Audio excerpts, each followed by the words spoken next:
الطعمية اللي حرقت قلبك. انت وانت الخايب عندي ماشيين وراه تاني ها؟ حامد مش خايب يا اسطى. اتفضل قوم بقى ولا خايب. مش عارف. بقول لك قوم احكمك وخدها من عصيرها. لا مش هتحرك. لا يعني لا لا لا.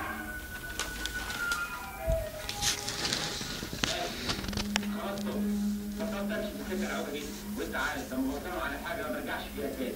لا لا ده مش اسماعيل اللي اعرفه. ايه الفلسفه والحكمه دي كلها يا ابني؟ ده السجن غيرك خالص المره دي. خد دور نفسك بدون دلوقتي عندنا شغل. لا لا مش عاوز. اعمل معروف سيب الحاجه انا همشي دور. النبي تكليف.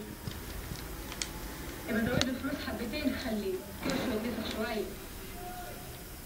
حامد سرقنا سوا 3 مرات وانسجننا 3 مرات. لا يا حامد انا مش عاوز الشغلانه دي تاني. يفضل علينا حراميه نحن.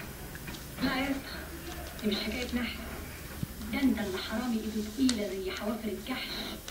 بس يا شاطر خلي الرجاله يتكلموا.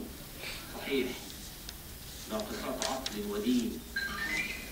اسمعي انت خايف محسوس ايديا خليني انا افكر لك. انا عارف صدقني اظن كفايه اللي فات. اللي فات مات.